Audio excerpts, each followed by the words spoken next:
భోగభాగ్యాలు పలికే భోగి పండుగ పశ్చిమ గోదావరి జిల్లాలో ఘనంగా సాగుతోంది. తెల్లవారుజామున 4 గంటల నుండి అన్ని గ్రామాల్లో భోగి మంటలు వేసి ఈ పండుగను ప్రారంభించారు.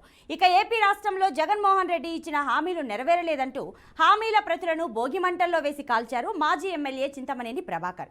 రాబోయే ఎన్నికల్లో టీడీపీ జనసేన అధికారంలోకి వస్తుందంటున్న చింతమనేని ప్రభాకర్తో మా ప్రతినిధి బ్రహ్మం ఫేస్ టు ఫేస్. ఆంధ్రప్రదేశ్లో సంక్రాంతి పండుగనే ముందుగా గుర్తొచ్చేది పశ్చిమ గోదావరి జిల్లా. ఈ పశ్చిమ గోదావరి జిల్లా సంబంధించి 3 రోజుల పాటు జరిగే ఈ సంక్రాంతి వేడుకలు భోగి పండుగతో మొదలవుతుంది. భోగి పండుగ ఈరోజు తెల్లవారుజామున 4 గంటల నుంచి పెద్ద ఎత్తున జరుగుతుంది. ప్రస్తుతం ఇదే భోగి పండుగ సంబంధించి మనతో మాట్లాడిన మాజీ ఎమ్మెల్యే చింతమనేని ప్రభాకర్ ఆయన మరింత సమాచారం తెలుసుకునే ప్రయత్నం. సార్ చెప్పండి, అంటే ఈ భోగి పండుగ ఏ విధంగా చేస్తున్నారు? ఇది సాంప్రదాయం, ఇది సంస్కృతిలో భాగం. భోగి పండుగ అనేది మేము వచ్చిన తర్వాత మొదలెట్టిన పండుగ కాదు కదా. ఇది సంస్కృతిలో భాగంగా ఎప్పటి నుంచో, నా చిన్నప్పటి నుంచి కూడా, నాకు ఇంత వయసు అప్పుడు కాడి నుంచి ఇక్కడే భోగి మంట కోతాం. మరి ఇది సాంప్రదాయబద్ధంగా చేస్తాం ప్రతి సంవత్సరం. ఈ రోజున దాన్నే సాంప్రదాయాన్ని కొనసాగిస్తూ ఉన్నాం. కాకపోతే ఈ భోగికి విశిష్టత ఏంటంటే, ఈ జగన్మోహన్ రెడ్డి ఏదైతే మోసపూరితమైనటువంటి హామీలు ఇచ్చాడో, నెరవేరని హామీలన్నింటినీ కూడా, నెరవేర్చలేనటువంటి హామీలన్నింటినీ కూడా, ఆ ప్రతులన్నింటినీ ఈరోజు మంటలో వేసి తగలబెట్టడం జరిగింది.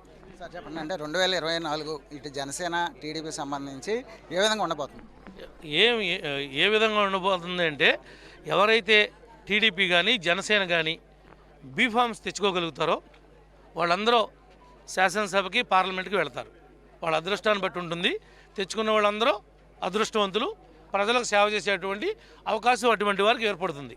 దెందులూరు పరిస్థితి ఏంటి? దానిలో భాగమే దెందులూరు కూడా. దెందులూరుకి ఏం కొత్త ఉండదుగా, వాటిల్లో భాగమే దెందులూరు కూడా. ఓకే, ఇదే పరిస్థితి.